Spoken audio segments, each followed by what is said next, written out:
इमरान अहमद नियाज़ी साहब ने 176 वोट हासिल किए।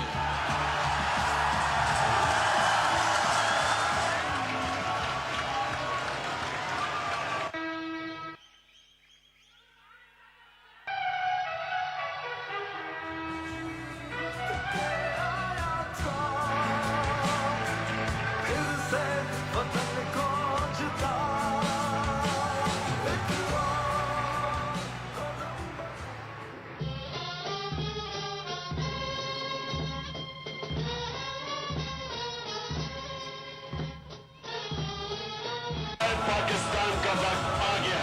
इमरान तुझे करती है ये इमरान तुझे करती है ये कौम सलाम। कॉर्नर टाइगर वीडियो था ये 92 का वर्ल्ड कप, और अपनी टीम को कह रहे हैं कि घबराना नहीं। टीम वाले सब घबराए हुए थे और अपने बैग पैक कर रहे थे कि अब वापस जाना है, कहां हम आगे जाएंगे वर्ल्ड कप में।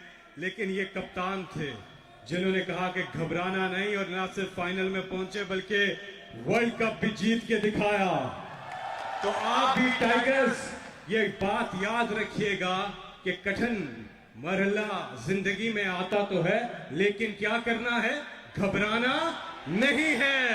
और इंशाल्लाह इमरान खान साहब नया पाकिस्तान भी बनाकर दिखाएंगे इंशाल्लाह। आगे बढ़ते हैं, और अब मैं यही कहूंगा कि इंतजार की घड़ियां अब खत्म।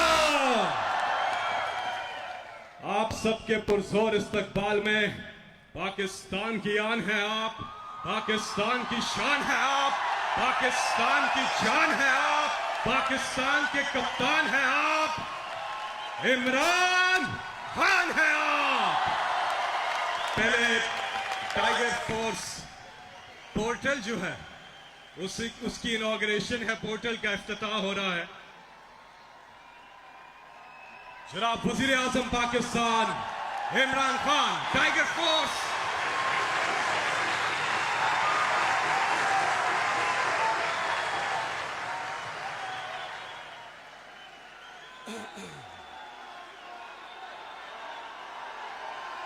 शुक्रिया शुक्रिया शुक्रिया।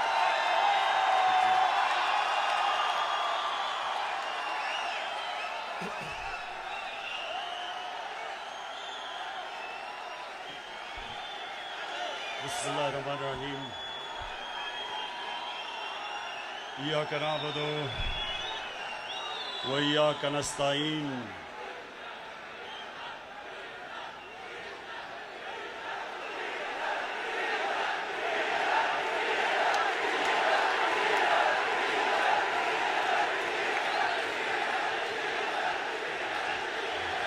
जी शुक्रिया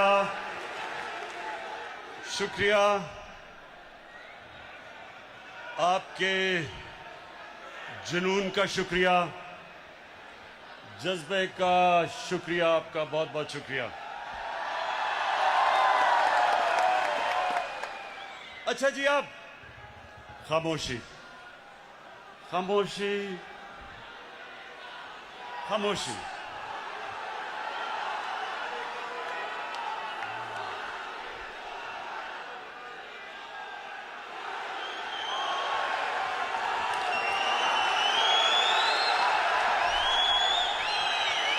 ये भी सब बातें आपके सामने रखनी हैं, इसलिए खामोशी से आपने मेरी बात सुननी है। सबसे पहले मैं अपनी टाइगर फोर्स को खुशामदीद कहता हूं।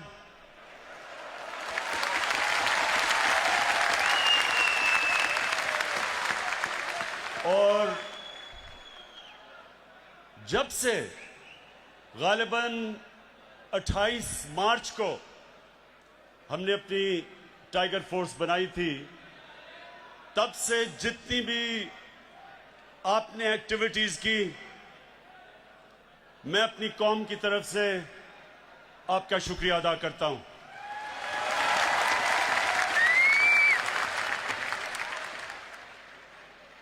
अब मेरे टाइगर्स, जितनी आप खामोशी करेंगे, जितना खामोश होंगे, आप आज मेरी बातें एंजॉय करेंगे।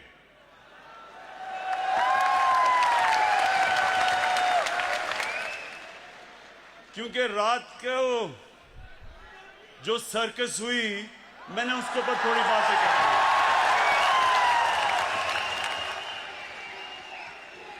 नहीं, अभी नहीं, ओहो, अभी नहीं।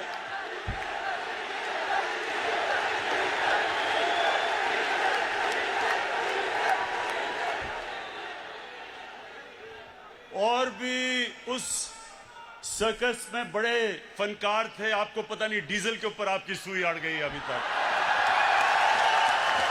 अच्छा, सुने। अभी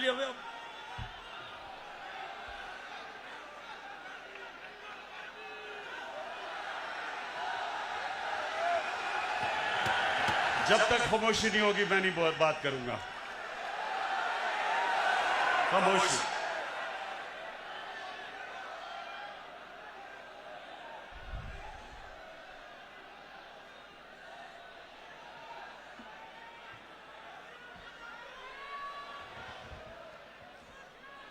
अच्छा टाइगर, सबसे पहले ये बड़ा जरूरी है आपको कि अपना मुकाम समझना और अपना काम समझना। जो वॉलंटियर फोर्स होती है, जो शहरियों की होती है, इसका एक बहुत बड़ा मुकाम एक माशरे में होता है। क्योंकि आपका सबसे बड़ा जो आपका काम होता है वो कि आपने शहरियों की जरूरियात, उनके हकूक, उसकी हिफाजत करनी होती है। ये डेमोक्रेसी के अंदर एक बहुत बड़ा रोल होता है। टाइगर्स, आपका बहुत बड़ा रोल है, ये गौर से सुने मेरी बात। जब एक माशरे में मुश्किलात आती हैं तो जिंदा माशरा जो होता है उसके शहरी खुद हुकूमत के साथ मदद करने के लिए आ जाते हैं। और ये पाकिस्तान वो कौम है, जब मुश्किल वक्त आता है ये कौम खड़ी हो जाती है, अपने मुल्क के लिए खड़ी हो जाती है।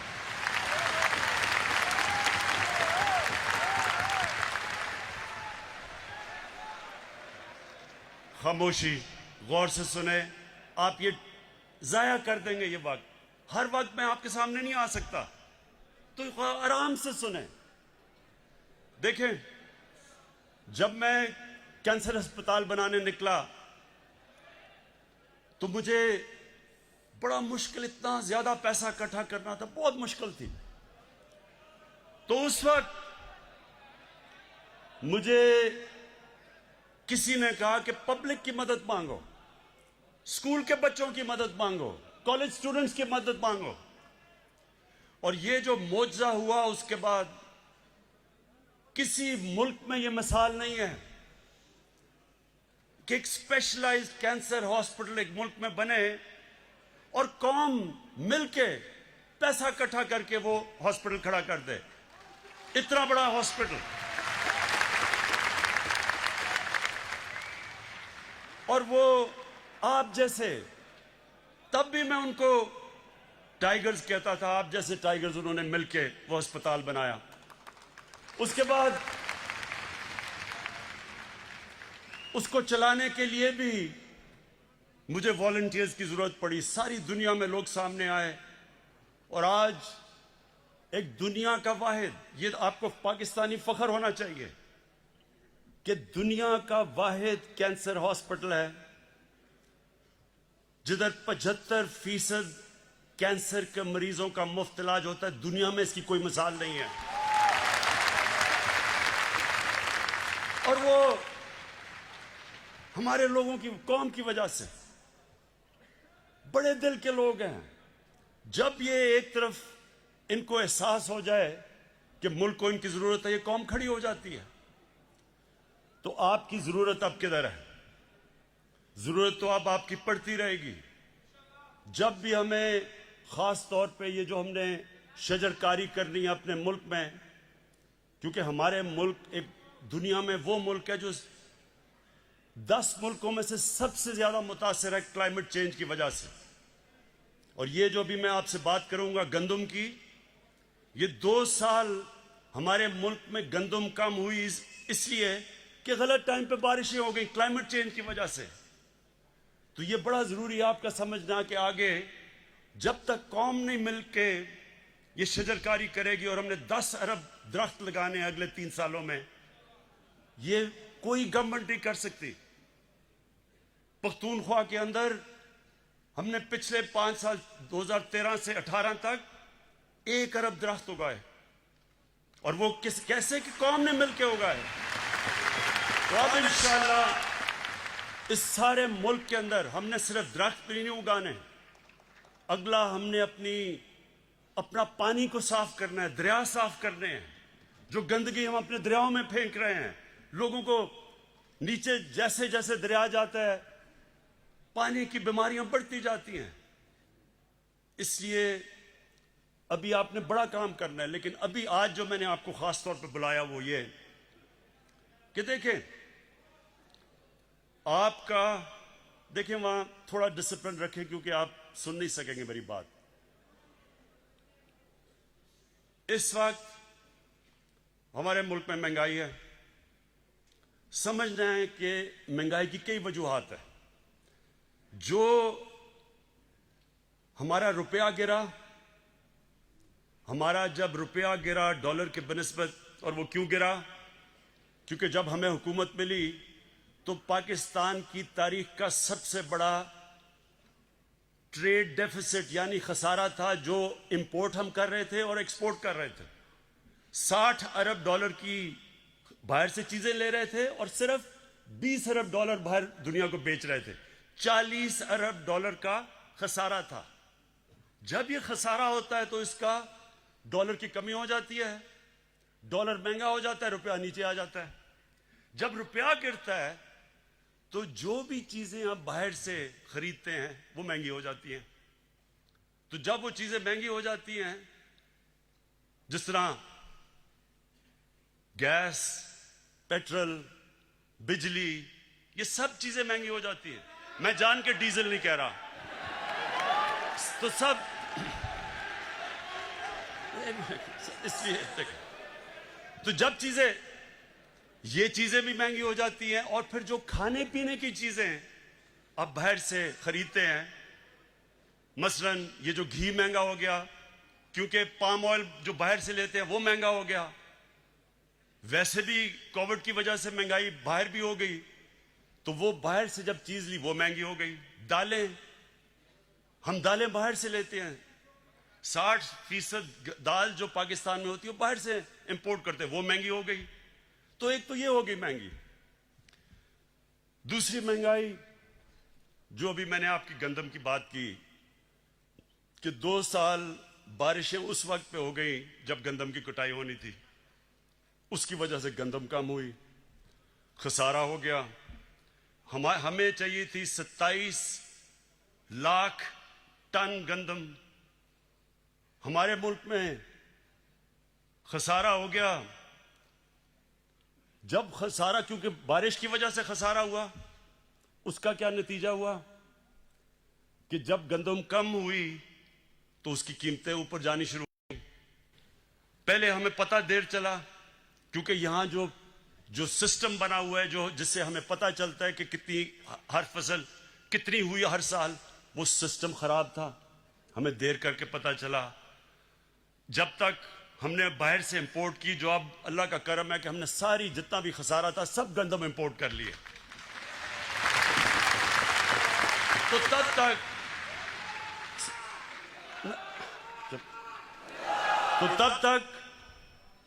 जब तक मार्केट को यह नहीं पता चला कि हमने बाहर से गंदम मंगवाई है, यहां जखीरा अंदोजी शुरू हो गई। और ये जखीरा अंदोजी एक इतनी बड़ी इस मुल्क की लानत है कि जब कायदे आजम भी उन्होंने तकरीर की, जब आज से 72 साल पहले, उन्होंने भी कहा कि ये कितनी बड़ी लानत है, होर्डिंग, जखीरा अंदोजी। इसके लिए मुझे आपकी जरूरत है। आपने सुन ले सुन लें, आपने क्या करना है, आपने कहीं खुद जाके मुदाखलत नहीं करनी। आपके पास इस वक्त आपके पास मोबाइल फोन है, आपने तस्वीर लेनी है और आपके पास आज जो पोर्टल अनाउंस किया उसके ऊपर आपने तस्वीर डाल देनी है और जगह डाल देनी है। उसके बाद हमारा काम है, एडमिनिस्ट्रेशन का काम है एक्शन लेना। तो आपने ये चीज याद रखनी है कि आपके ऊपर अब ये जिम्मेदारी है जखीरा अंदोजी। और फिर दुकानों में आपने जाना है जिधर कीमतें नहीं लगाई हुई चीजों की। जब आपने देखा कि कीमतें नहीं लगी हुई, क्योंकि कानून है कि जो भी चीजें बिकती हैं उनका कीमत लगी होनी चाहिए, वो भी आपने तस्वीर लेके आपने हमें भेज देनी है। तो इससे ये जरूर होगा कि इससे आप एडमिनिस्ट्रेशन की मदद करेंगे। लेकिन मैं फिर से एक चीज दोहराता हूं, आपने खुद कहीं भी इंटरफेयर नहीं करना, क्योंकि होगा क्या, ऐसे लोग आ जाएंगे टाइगर्स बन के जो पैसा बनाना शुरू कर देंगे, वो दुकानदारों को ब्लैकमेल करके पैसा बनाएंगे। इसलिए आपने इंटरफेयर नहीं करना।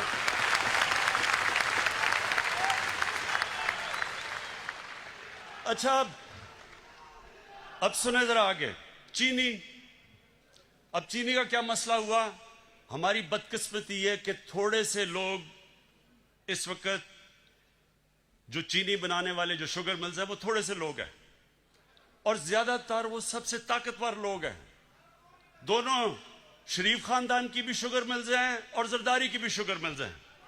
इसका मतलब सुने, ये अब तक शुगर मिल्स को किसी ने नहीं पूछा था। जो भी वो कीमत देते थे वो चाहते थे, जो कीमत का वो फैसला करते थे वो कीमत आ जाती थी। पहली दफा एक बड़ी डिटेल्ड तफसील में इंक्वायरी हुई है, हमें सब चीजें पता चल गई हैं। और इंशाअल्लाह ये भी मैं आज अपनी कौम के सामने कहता हूं कि जो अब हम प्लान लेके आ रहे हैं, आगे आपको इस तरह महंगी चीनी नहीं मिलेगी इंशाअल्लाह।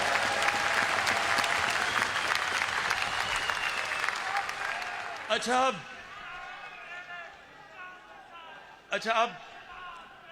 अब मैं जरा जो कल सर्कस हुई थी उसके ऊपर बात करना चाहता हूं, लेकिन चुप करके सुनिए।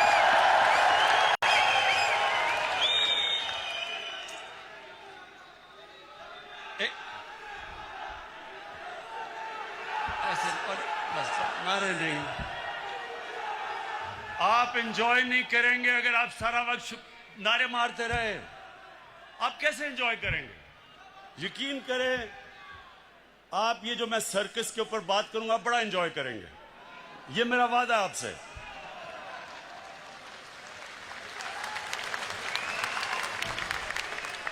अच्छा, पहले आज से 11 साल पहले, ये सुन ले जरा, 11 साल पहले मैंने क्या कहा था, ये जरा पहले सुन ले, क्योंकि ये मैंने आप नहीं, ये मैंने सब पेशन गोई की हुई थी कि ये सर्कस एक दिन होगी। तो अगर ये आप वो 11 साल वाली वीडियो चला दें, लेकिन आपने एंजॉय करना है। मैं आपको ये भी कहना चाहता हूं कि इंशाल्लाह आप देखेंगे कि ये सब पार्ट, इनके जो इंटरेस्ट एक हैं, इन्होंने एक हो जाना है। अजरदारी और नवाज शरीफ ने इकट्ठे हो जाना है, क्योंकि इनके इंटरेस्ट है। क्योंकि ये जो मैं जो ये लेके आ रहा हूँ ना, नहीं होंगे। मैं जो हम कानून लाना चाहते हैं ना, ये दोनों नहीं बर्दाश्त करेंगे। अच्छा, ये दोनों इकट्ठे नहीं होंगे, ये मैं कह रही हूँ, आपका ख्याल है इकट्ठे होंगे? अंदर से हो जाएंगे, ऊपर से शायद पूरा कुछ निकलता है। अच्छा जी, अच्छा, अब तो ये मैंने सब पेशन गोई की थी कि जब चोरों की चोरी के ऊपर हाथ पड़ेगा तो ये जब तक नूरा कुश्ती खेल रहे थे सब इकट्ठे हो जाएंगे। और वो आपने रात खुद ही देख लिया, अल्लाह अल्लाह क्या सब इकट्ठे थे, पहले भी कंटेनर में इकट्ठे हो गए थे। और अब मैं वो जो दो बच्चों ने तकरीरें की थी उनके ऊपर मैं बात नहीं करना चाहता। वो एक उनमें से नानी होगी है, लेकिन मेरे लिए बच्चे ही हैं वो।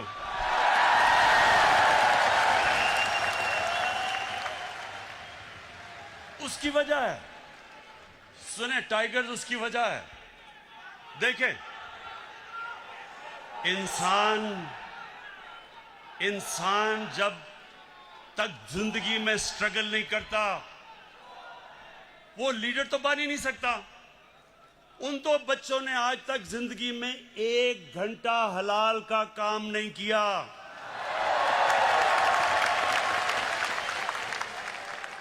वो आज जाके लेक्चर दे रहे हैं दोनों। 1 घंटा उन दोनों ने पैसे बनाने के लिए हलाल का काम नहीं किया। पले किसके ऊपर हैं?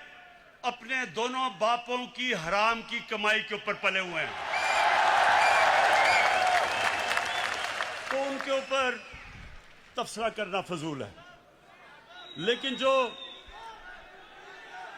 और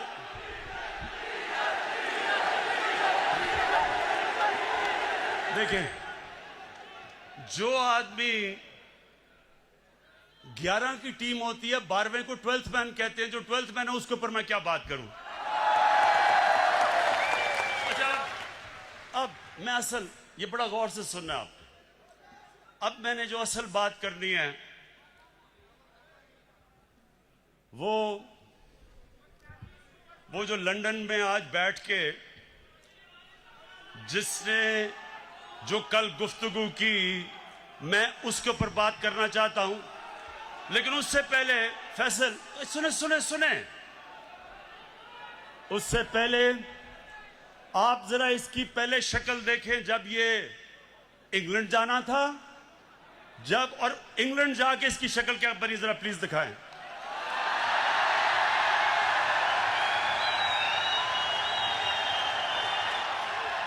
ये वही इंसान है। ये जो शक्ल थी, ये जब बस अच्छा, ये शक्ल जब शीरीन मजारी ने देखी तो तब बेचारी की आंखों में आंसू आ गए। और फिर से मैं बता दूं, शीरीन मजारी की आंखों में आंसू आना मुश्किल है, बड़ा मुश्किल काम है।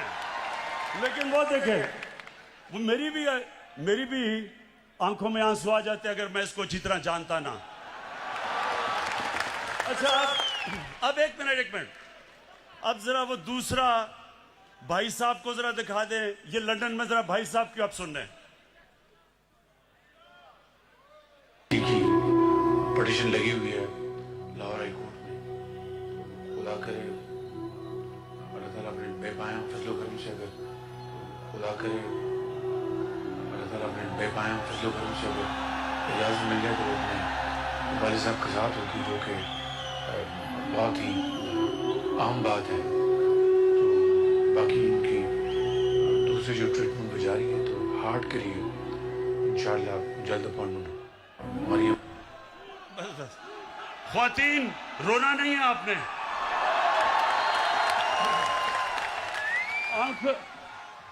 अपनी आंखों के आंसू पोंछ लें। ये बॉलीवुड भी ऐसी कोई एक्टिंग नहीं कर सकता जो अभी एक्टिंग किया है। अब सुने, अब सोचे कि हमारी कैबिनेट के सामने ये एक्टिंग जब हो रही थी, शीरीन मजारी रोना शुरू हो गई, तो हमने इसको वापस ही बाहर ही जाने देना था। लेकिन आज मैं सिर्फ ये कहना चाहता हूं, जो इसने जबान इस्तेमाल की पाकिस्तान के आर्मी चीफ के खिलाफ और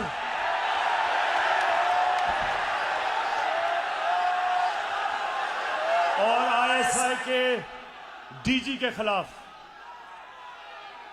मैं आज इसके ऊपर खास बात करना चाहता हूं।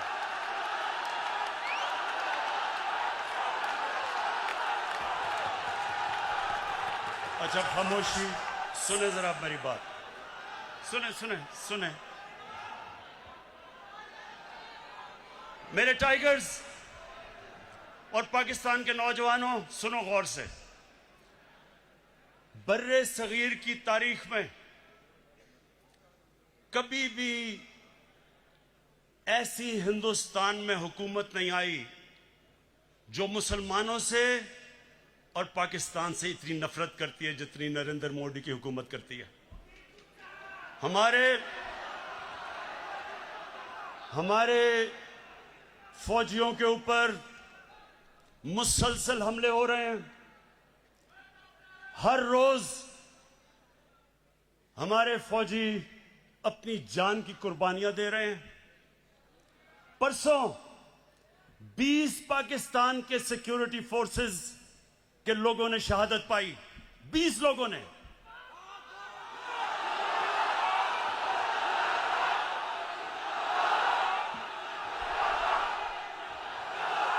और ये क्यों अपनी जान की कुर्बानियां दे रहे हैं? हमारे लिए, मुल्क के लिए।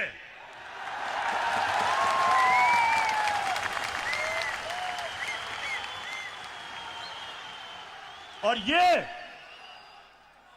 ये गीदड़ जो दुमदमा के बाहर भागा था, वहां बैठ के आर्मी चीफ के ऊपर जो उसने कल जुबान इस्तेमाल की और DGISI के ऊपर, सुने गौर से मेरी बात, मैं थोड़ा सीरियस आपसे बात करूंगा। ये वो नवाज शरीफ है जो आज फौज के ऊपर और फौज के सरबराह के ऊपर इस तरह की जो जुबान इस्तेमाल कर रहा है। आपको याद नहीं होगा क्योंकि आप तो तब पैदा भी नहीं हुए थे।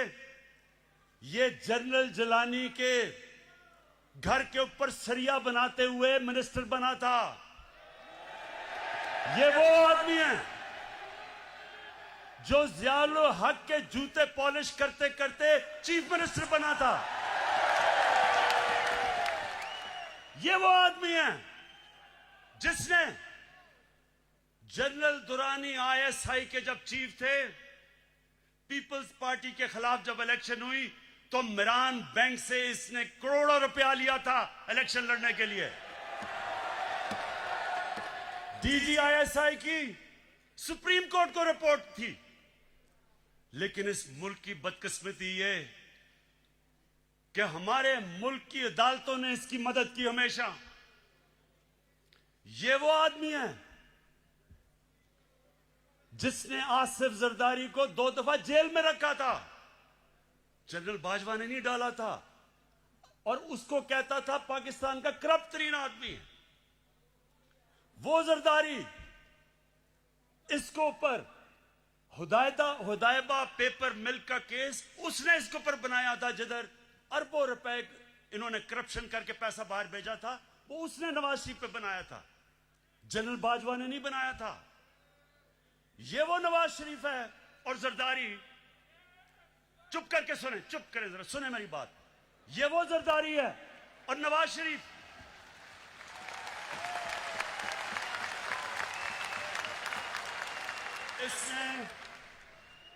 इसके ऊपर, इन दोनों के ऊपर एक किताब निकली थी। उसका नाम था कैपिटलिज्म्स अकिलीज हील। रेमंड बेकर ने किताब लिखी थी। ये इनके पहले दौर के बाद जब इन दोनों ने 2 दफा बारियां लेकर मुल्क को लूटा था, उसने किताब लिखी और उसके ऊपर पूरा चैप्टर दिया कैसे इन दोनों ने इस मुल्क से पैसा चोरी करके मुल्क से बाहर लेके गए। जनरल बाजवा ने नहीं लिखी थी, रेमंड बेकर ने लिखी थी। उसके बाद 3 और इनके ऊपर किताबें हैं जिनमें आप पढ़े कि इन्होंने इस मुल्क से कैसी गद्दारी की। एक ओबामा's वॉर,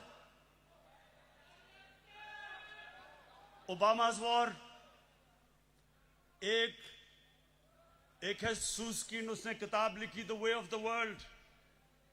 उसमें वो क्या किताब में कह रहा है कि बिलावल को उनकी वालदा टेलीफोन करके CIA ने उसका टेलीफोन टैप किया, बैंक अकाउंट्स बता रहे थे कि किन किन बैंकों में पैसे पड़े हैं तुम्हारे बारे। जो बाहर, अब जरा गौर से सुने मेरी बात, क्योंकि मैंने बाहर एक केस लड़ा हुआ है। हर जाने का केस बाहर लड़ा हुआ है इयान बोथम के खिलाफ और जीता था केस। वहां सुने वहां क्या होता है, वहां जब आप कोई किताब लिखते हैं, 4 किताबें मैंने बाहर पब्लिश करवाई हैं, एक एक लफ्ज उस किताब में आप लिख नहीं सकते। वकील बैठता है और देखता है कि क्या आप साबित कर सकते हैं चीजें, नहीं तो आप कोई किताब नहीं बाहर लिख सकते, क्योंकि इतने सख्त कानून है वहां। तो जो इनके ऊपर चीजें लिखी हुई हैं, एक गोस्ट वॉर्स है, एक और किताब, उसमें लिखता है कि नवाज शरीफ अमेरिकनों को कह रहा है कि अपने फौज यहां ले आओ। वो अपनी फौज से डरा हुआ था, अमेरिकी फौज को कह रहा था कि मुझे प्रोटेक्शन दो। उस किताब में लिखा हुआ है। सो ये वो लोग हैं, ये अपना चोरी किया हुआ पैसा बचाने के लिए ये इस मुल्क को बेच सकते हैं। इनका तो पैसा खुदा है। इन्होंने जो इस मुल्क से किया है वो मीर जाफर और मीर सादिक ने अपनी कौमों से किया हुआ था। पहले अपनी जात के लिए, अपने फायदों के लिए उन्होंने अपनी कौमों को गुलाम बनाया था। ये जो बाहर बैठ के इसने पाकिस्तानी फौज के ऊपर ये हमला जनरल बाजवा पे नहीं है, ये पाकिस्तानी फौज पे हमला है।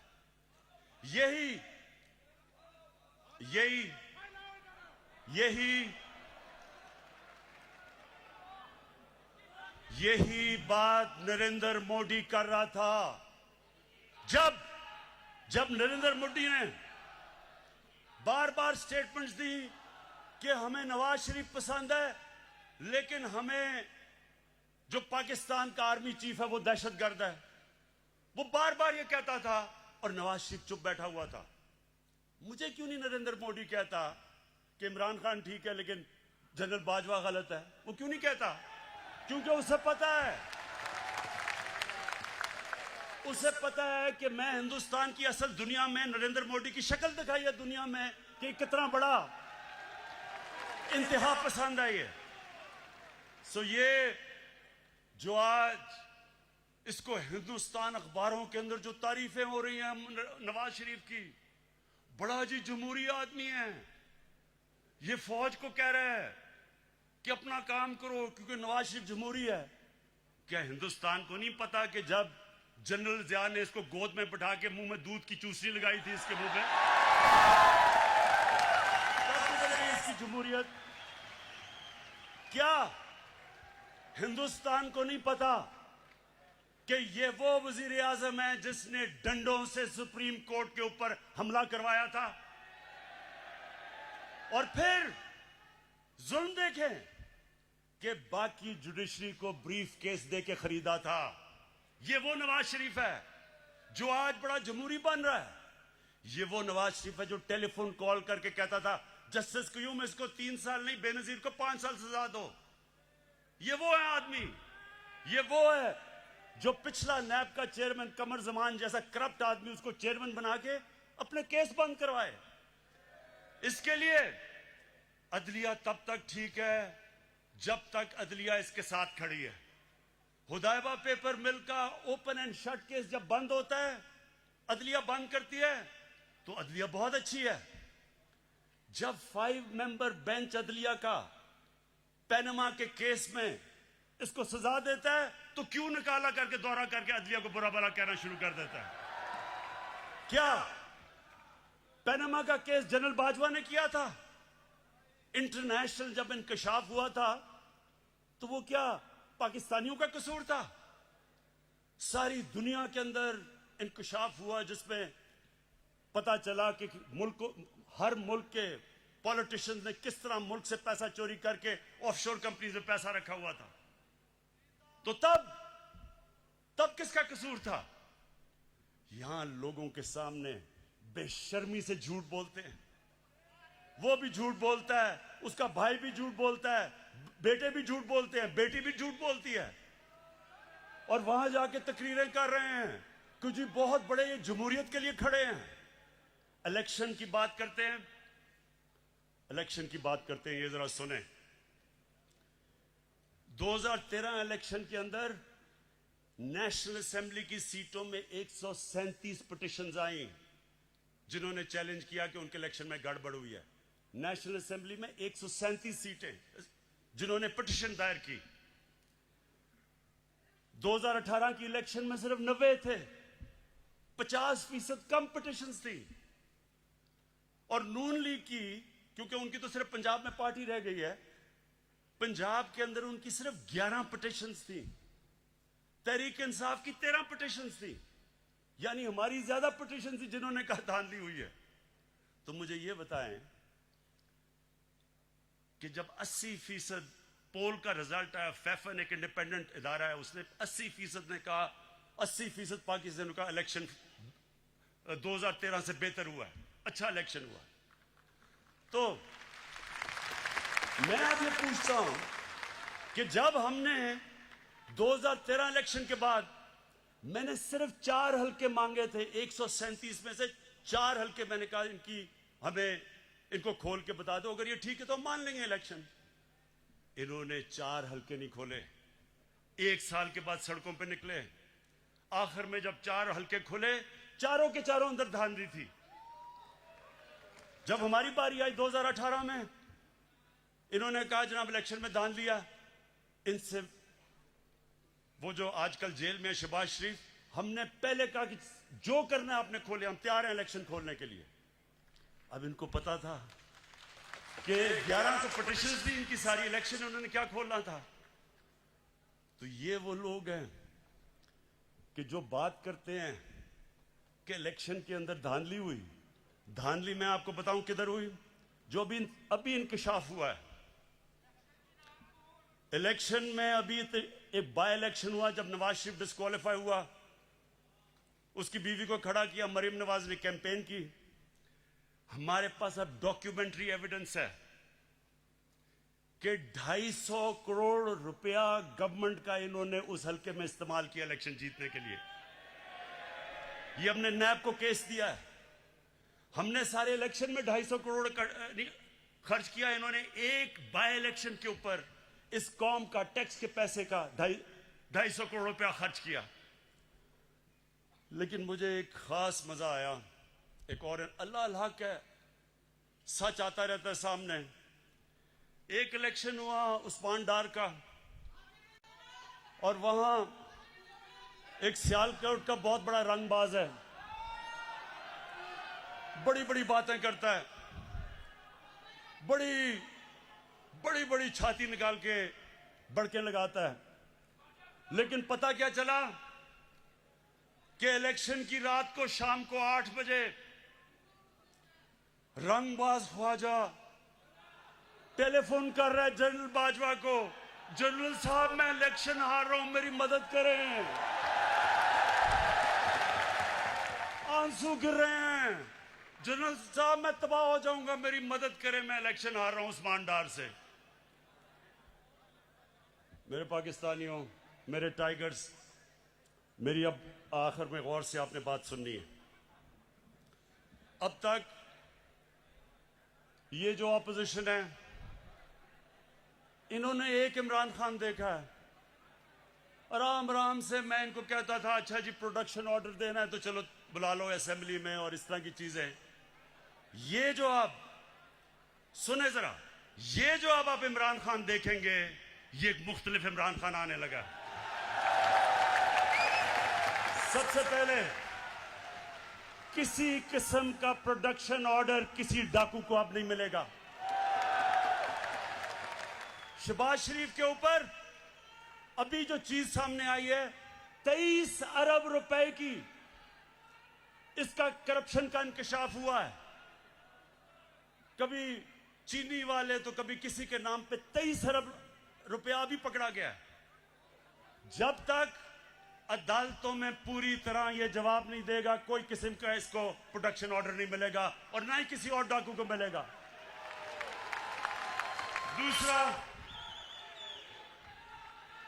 दूसरा ये जरा सुन लो। अब मैं अपनी पाकिस्तान की अदलिया को और हमारी नैब को एक पैगाम आज देना चाहता हूं। देखें, लोग तंग आ गए हैं, लोग इंसाफ की इंतजार कर रहे हैं, लोग चाहते हैं कि इन चोरों से पैसा मिलके वापस अवाम के पास आए। लोग, पाकिस्तानी कौम इंतजार कर रही है कि केस कब अदालत में कंप्लीट होंगे। मेरी रिक्वेस्ट है जनाब चीफ जस्टिस साहब, जो गवर्नमेंट से आपको लॉजिस्टिकल सपोर्ट चाहिए हम देने के लिए तैयार हैं।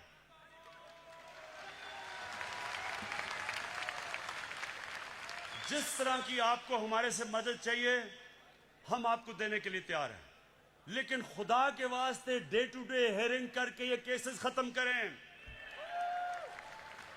इनकी 30 साल से मुल्क को चोरी कर रहे हैं, इनकी अब से तो नहीं केसेस आए, लेकिन वो केसेस के फैसले ही नहीं होते। और मैं नैब को भी कहता हूं कि नैब आपने कई जगह बड़ा जबरदस्त काम किया, लेकिन खुदा का वास्ता है कि केसेस को मंतकी इंजाम तक तो पहुंचाओ। आप हमारे से जो मदद चाहते हैं हम देने के लिए तैयार हैं, लेकिन कौम इंतजार कर रही है कब इस कौम का लूटा हुआ पैसा वापस मिलेगा। गवर्नमेंट, ये मैं आज फिर आपके सामने अब रख रहा हूं कि जो नया इमरान खान, एक तो नया पाकिस्तान है, एक नया इमरान खान बन गया। कल किसकी तकरीर सुन के जो उसने जबान इस्तेमाल की है उस गीदड़ ने, मैं ये आज अब फिर कहता हूं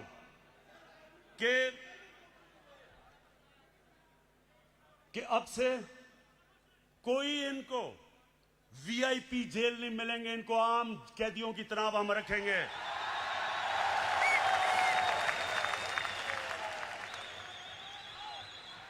ये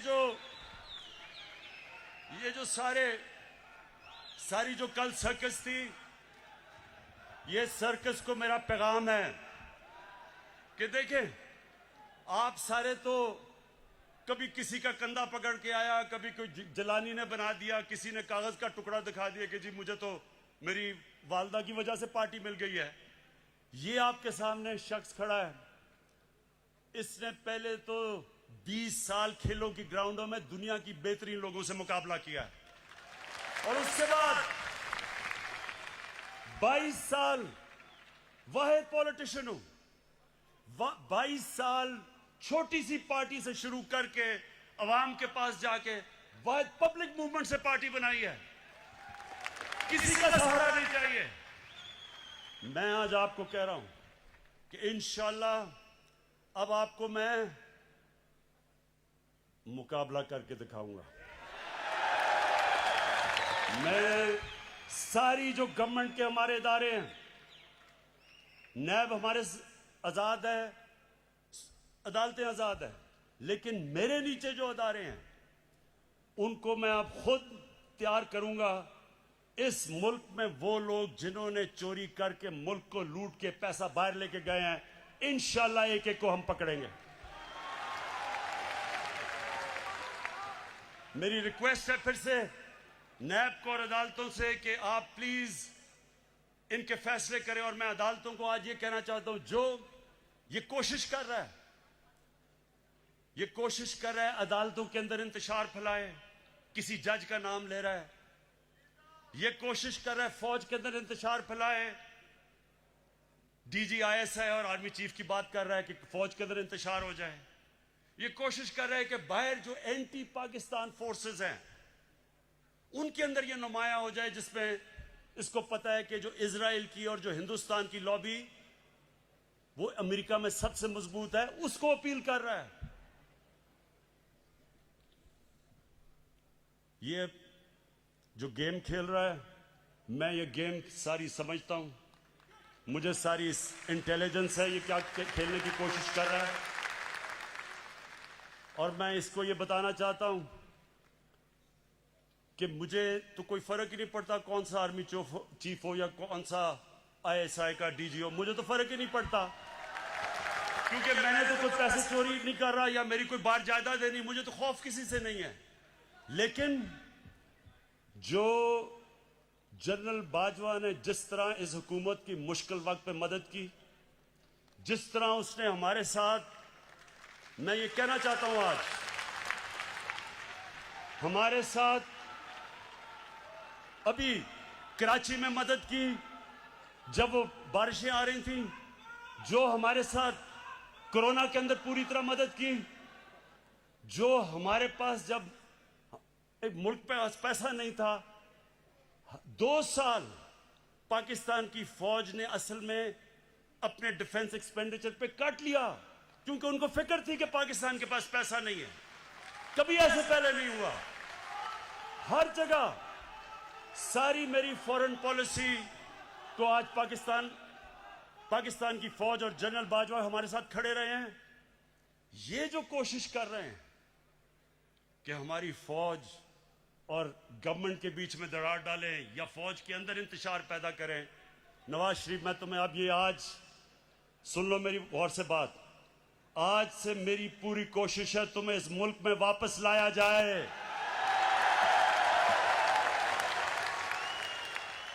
और तुम्हें यहां आम जेल के अंदर डालेंगे, वीआईपी जेल नहीं होगा। गरीब आदमी लाखों की चोरी करे तो वो तो बेचारा जिन हालात में जेलों में रहता है, और जो अरबों पैसा चोरी करके बाहर ले जाए, बच्चे अरबों रुपए के घरों में रहें और वो जाके वीआईपी जेल में ठहरे, तुम वापस आओ तो मैं देखता हूं तुम्हें हम कैसे रखते हैं।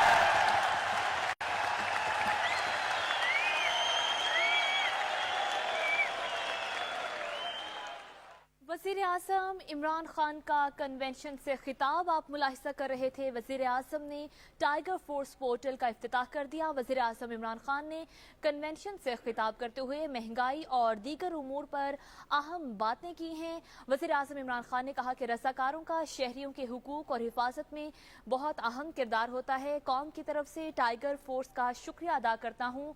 और गुज़श्ता रात गुजरावाला के जलसे के हवाले से भी वज़ीर आज़म ने बात की। उन्होंने कहा कि गुज़श्ता रात सर्कस में बड़े बड़े फनकार थे। पाकिस्तान माहौलियाती तब्दीली से मुतासिर होने वाले 10 ममालिक में शामिल है और इसका हल भी उन्होंने इसी कन्वेंशन से खिताब के दौरान पेश किया। वज़ीर आज़म ने कहा कि आइंदा 3 साल में 10 अरब दरख्त लगाने हैं। मुल्क में महंगाई के हवाले से भी वज़ीर आज़म इमरान खान ने तफसीली खिताब किया है। उन्होंने कहा कि मुल्क में महंगाई की कई वजूहात हैं और उन्होंने टाइगर फोर्स को उनकी जिम्मेदारियां भी अपने खिताब के दौरान बताई। उन्होंने कहा कि टाइगर्स आपने चीज़ों की कीमतों पर नज़र रखनी है, लेकिन मुदाखलत खुद से कहीं भी नहीं करनी। आप तस्वीरों की कीमतों की तस्वीर लें चीज़ों की और पोर्टल पर डाल दें, लेकिन हम खुद और हमारे जो इदारे हैं वो खुद कार्रवाई करेंगे। ज़ख़ीरा अंदोज़ों के खिलाफ एक्शन लिया जाएगा, लेकिन टाइगर्स खुद से मुदाखलत नहीं करेंगे। इस हवाले से आने वाले बुलेटिन्स में भी आप